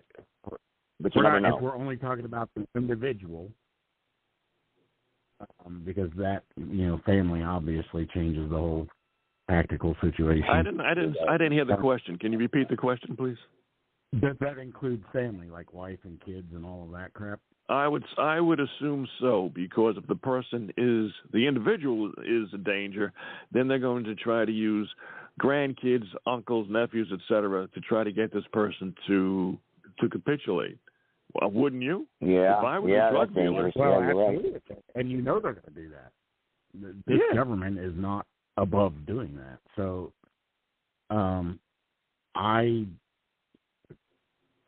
you got a week. What I'm thinking right now off the top of my head, since I haven't had a lot of time to think about something like this, is to get out of Dodge, make arrangements for the family to get to where I am with the money as quickly as possible, and then worry about everything else afterwards, as long as I and the family are safe for now. But that, I think, has to be the priority. Any asset you have, you not be in any federally monitored institution. No banks, you can't. And that's becoming increasingly difficult to do as well. That's God, yeah. All of our cash is being monitored. I don't care what kind of a limit they say that the cash spending limit is. Forget about that. All our cash transactions are being monitored. And then when the digital currency comes in, everybody's a slave, because they'll just control the flow of money anyway. We're only about 95. We're only about 95% slaves right now. They're going to close the rest of the 5%. Yeah, that's all. Yeah. So now let's say the person cannot leave the States. Maybe the priority, I would think, would be get out of Dodge in some way, remain invisible, take the family with them, or make arrangements to take the family in the very, very near future. And then the exposure, again, before you got here, there's documentaries, of course, that have been written and authored and created by documentarians who would be interested in this particular person. I would think if that person contacts them and gives them a sampling of the evidence as credibility, then the documentarians, and there's a couple of them, would be interested in that person. What do you think? I could think of several off the top of my head that you could release it to that I know would, and I would probably output that to multiples of them. Like you were saying, have it mailed out in multiple directions at the same time. I don't see why you wouldn't do that. But you got to lie low. You got to protect your family. And because these people are dangerous. The people we're talking about, they're not just corrupt politicians. When I say just, I don't mean to disparage the word or demean it or to put it into a lower level. Of course, we know the corrupt politicians, if they're not in control of the cartels, they are definitely allowing them to operate the way they want. So they're as dangerous as the cartels, but let's assume the mob, anybody with guns who has no morals and has experience in killing people are coming after this person. What do we do? You got to not be predictable. That's the big thing. Right, you got to do some things that are extremely unpredictable. You got to disappear. You got to have no traceable whatever, and being with a family makes that 10,000 times harder. Yep. It's not a great position to be in. He needs probably legitimate protection from anyone. If he has anyone in any agencies that he can trust, like blood trust, he needs those assets somehow.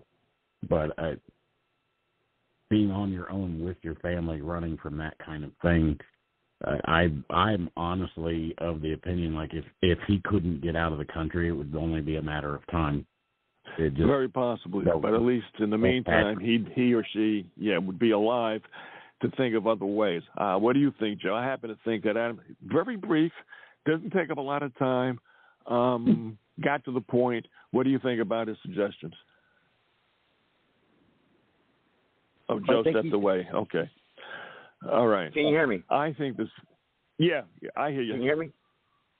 Yeah. I'm going back on mute. Okay. Yeah. I've been listening. I just had some background noise. I didn't want to disrupt the show, but yeah, I like what I had heard. I think it's a good idea, but I think some of it too is good to take precautions and to have it, blown out. The seriousness of it is. You're right, Joe. I mean, this has to be taken serious because things have happened in the past.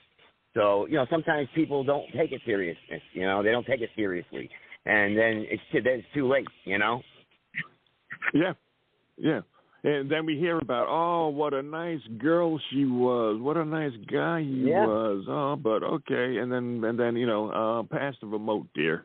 That's it. Hand up, you guys. Yeah, go ahead. All right. Let me say things here, Joe and Al. Dave? Sure. Hey, Dave. Adam. Okay. His name is Adam. About this. Oh, Adam?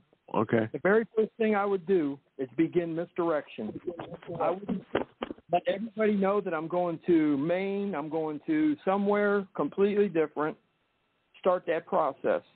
I'd liquidate everything that I had of value, and I would go purchase like maybe a small motorhome or a conversion van, something that you can stay in.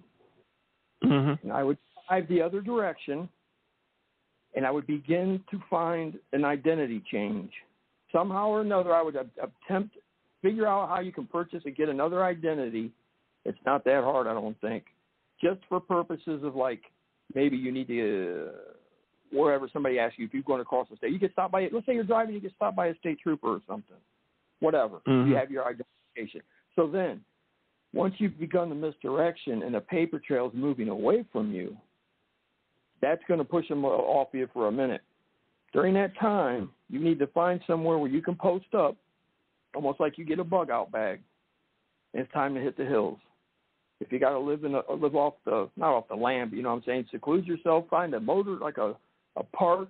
I know you know what I'm talking about down, like in North Carolina. Don't they have them down there, Joe, where you pull in your motorhome and you access the water and whatnot? The electricity and stuff, yeah. Yeah, And the water, yeah.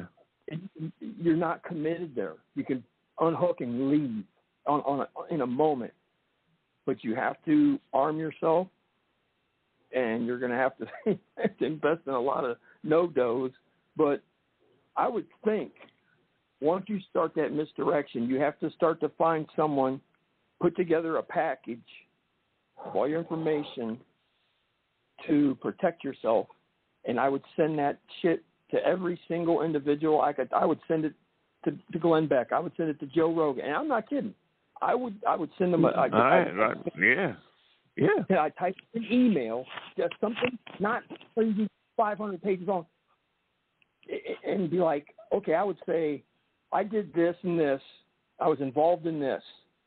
I'm now on the run, and I'm looking for help.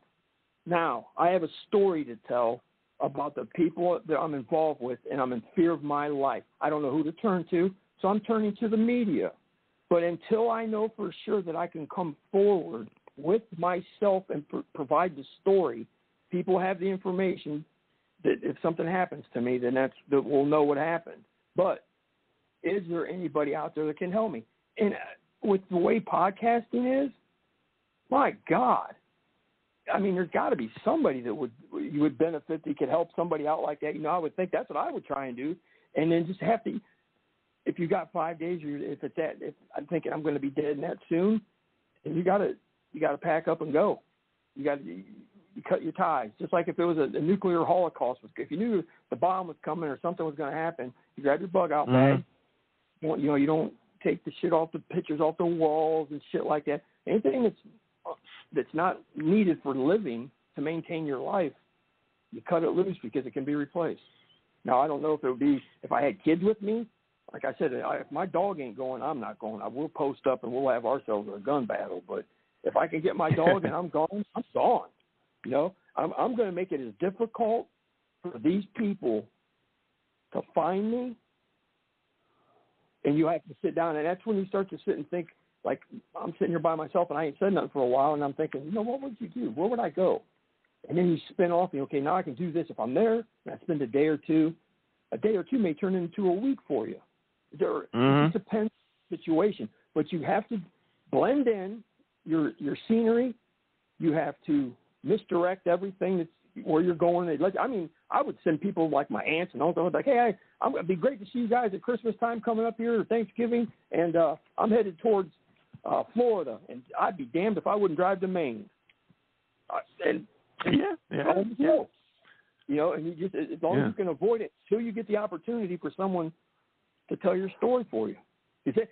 And all at the end of it, the end game here is you have to expose what you're running from, or you'll never stop running. I think Adam's suggestions are good suggestions. You have to trust somebody while you're on the run to make the copies of the evidence so that you have enough copies, let's say 20, to mail out to the Glenn Becks, I wouldn't even want to mail them to them because to me they're on the take. As soon as Trump got, I haven't even listened. Nah. Yeah. Talk about like stuff. I bet you if you reached out, I forget that guy's real name. I've seen him. He's the bald-headed guy that I saw. But you'd be surprised Joe Rogan? if you didn't send that. Yes.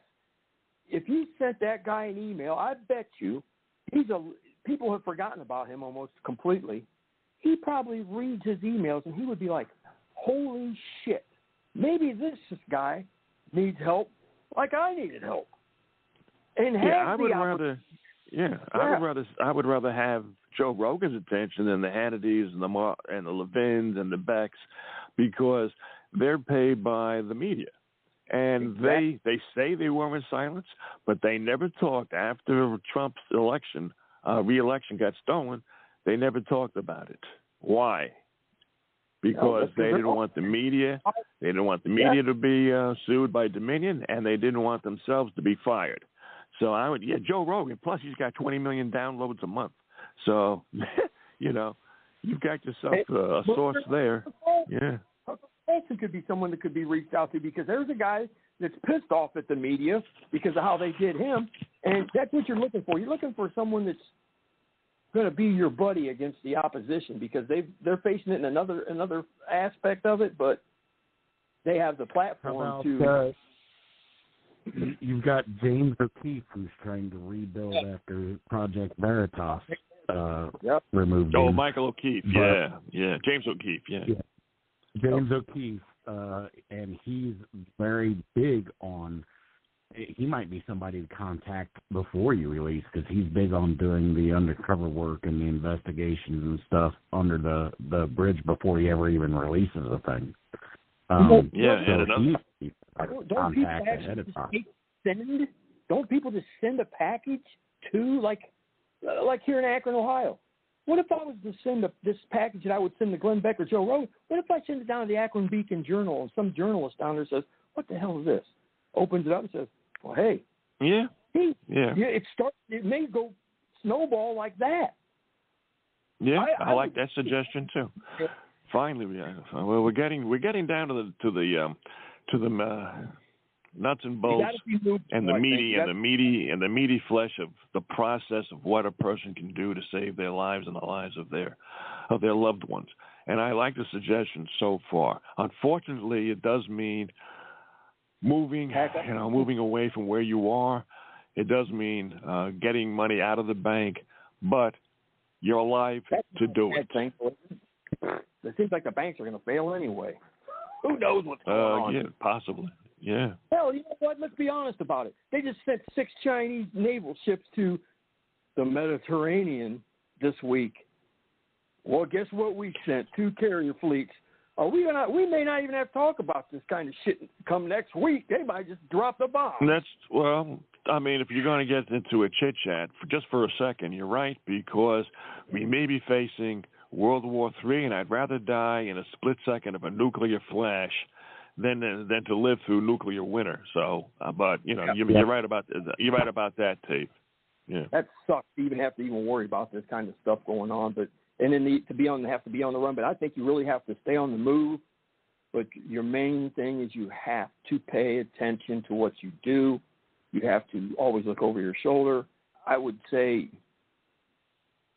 you almost have to think about it. I don't know how to explain it. You have to think about it every goddamn second, because if you fuck with the cartels, for example, and they've either under orders or they're after you because you've helped send some of them to jail, and they're big on revenge, and you've got signs that they're coming after you this week. Yeah, you better think about it. Okay. And I think you need to, if the person was doing this, they would have to actually. If they don't have the concept of actually losing their life or having that, it's hard to think about that. But you have to put this into perspective as maybe if you don't do this and move and get going, then what about your kids if you have kids or your family? If you don't start this process of getting gone for them to chase you down before something you can expose, then you're fighting a losing battle. I mean, you got to. Yeah, and you're right. And let me interrupt. Sorry, Dave. Adam, what do you think about Tave's suggestion so far? Because Adam was invited to come on, so I want to let him speak as long as he's brief, and then get back to you, Tave. So, Adam, what do you think? I think that there's not many solutions to this problem. I feel like finding someone to outlet to. I thought of James O'Keefe as we were talking about this, and I know his group is really good about timing release, doing investigations. He might even have some suggestions as to where to go with his family and things like that. I like that guy. I like his work a lot, and I know he's rebuilding. He's got O'KeefeMediaGroup.com or something going right now. Yeah, because they ousted him from the Veritas. Yeah, unfortunately, yeah. Mm-hmm. Which he's working to expose Veritas Group too, so or people within it. The only way you're going to stay alive in that situation, I agree. You're gonna have to get out. But staying in position and trying to hold the fort is that's not going to be an option. The cartel will get you illegally in that manner. They can just show up and make it a an armed robbery or something, and kill you and your whole family or whatever they want to do. So that's not an option. Agreed? I'm sorry. Go ahead. Yeah, I think we're agreed with. You're going to have to pick up. You're going to have to disappear. You're going to have to be in contact with somebody. If he's got people inside the alphabet soup that he trusts with his absolute life, that he's cleared himself. I mean, I've known people like that from the military that I would trust with my life, and that list is literally, on one hand with fingers remaining.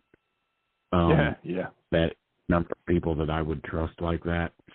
I would hope. All right, let me sum up, and then I want to go back to Tave. I'm sorry, Adam, to interrupt, but I don't think we have too much time. How much time do we have left, Joe? Let me check. I don't know how long the show was originally set for, but we probably only have. He started at 6:30, probably 2 hours. We only have 7 minutes unless we go into overtime. So are we going into overtime? I guess we are. Can you guys hear me? Yeah, I can hear you. All right, so let me sum up because we don't know. BTR could cut us off at any moment. I think, all right, for the person or persons that we've been talking about, even though we don't, people here don't know who specifically the person or persons are. Number one, move around. Have to become invisible. You have to do shuck and jive. In other words, say you're going to Maine, but then you end up in Florida. Get your money out of your bank account. Create a new bank account somewhere where hopefully they won't find that it's don't do it under your name. Get a new identity, passports, identity, registration, ID cards, etc., if possible. But the most important thing is to get the hell out from where you are known, because they know where you live, they know where you go, they know your habits. Go, get out, and then worry about the press releases, or let's say a press conference.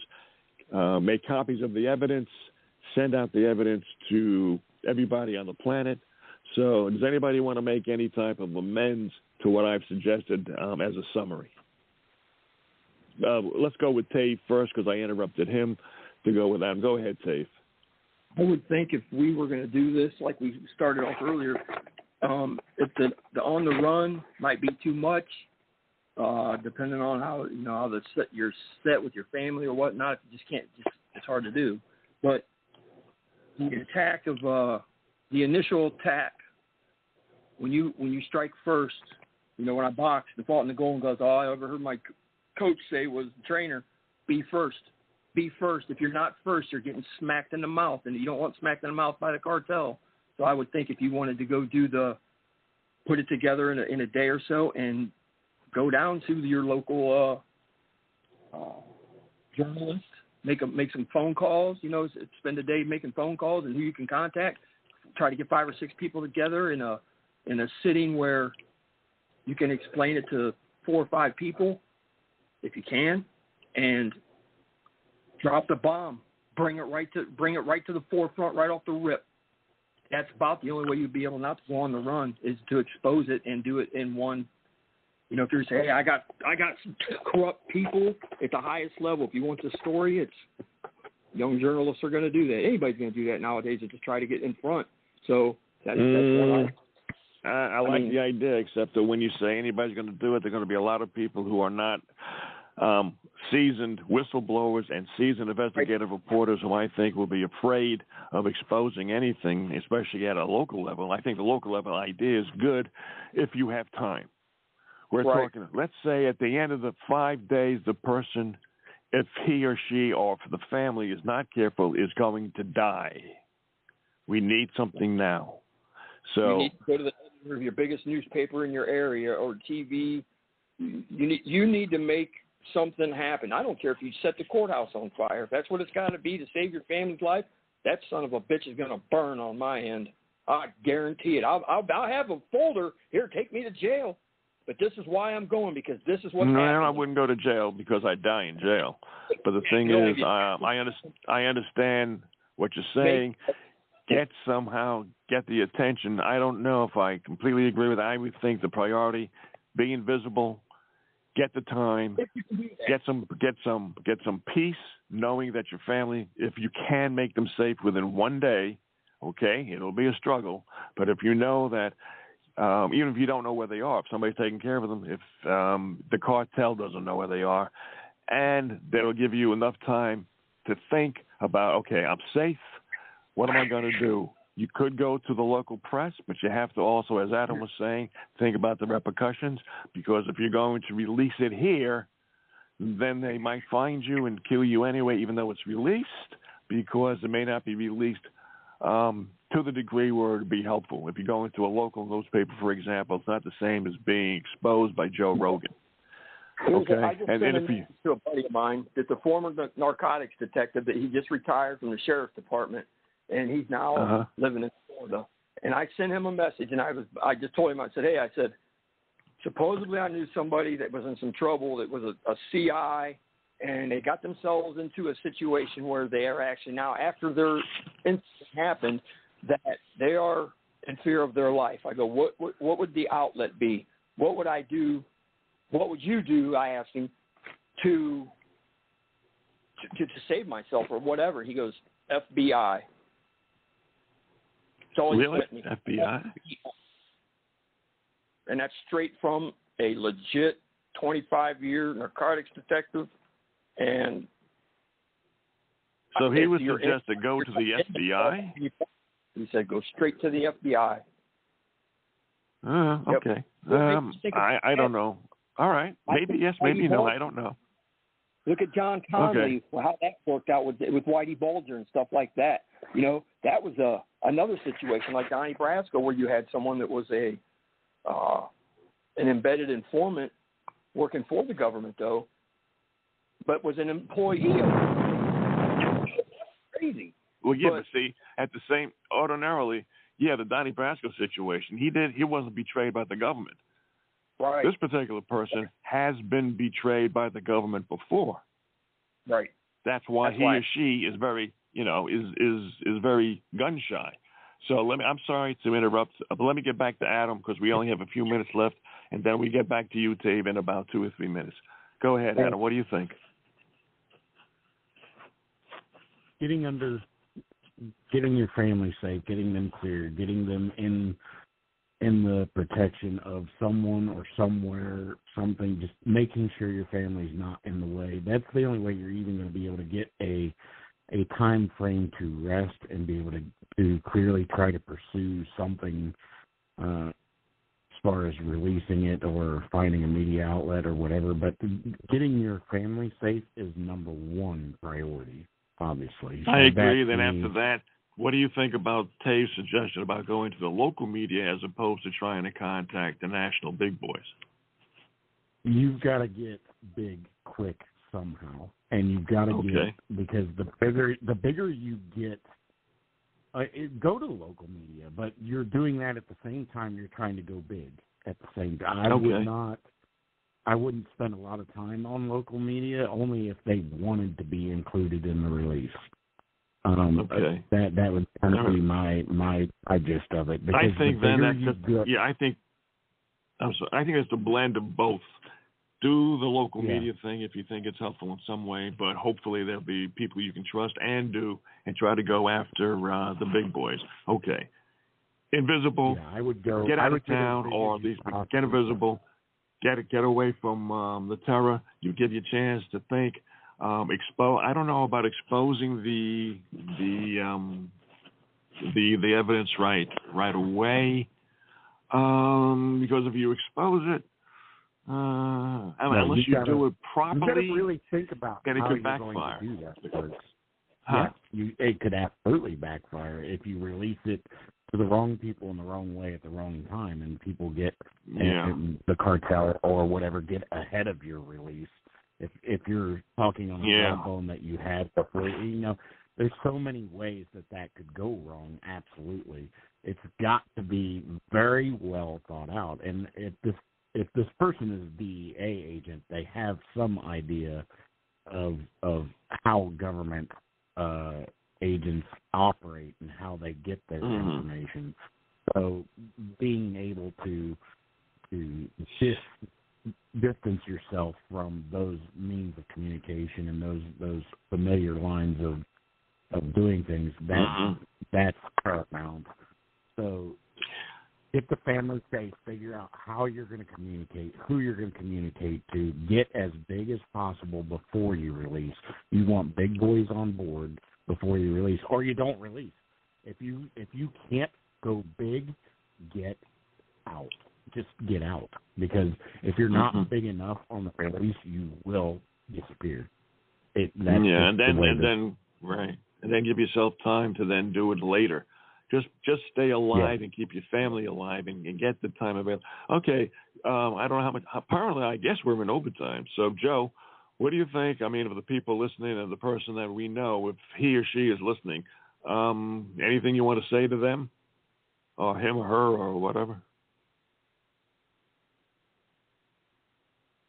Okay. So I have this. Oh, did I get hung up on? No, I was waiting. I'm here. Go. Oh, okay. Here's get out, make yourself invisible, get your money out of your banks, set up a bank if you can as invisible as you can. Find the people that you believe you can trust within the government and outside of the government. Contact them, and to make copies of the evidence and do a dead man switch. So I summed it up in about 10 seconds. Can anybody add to it or alter it to a better suggestion? I think I got one.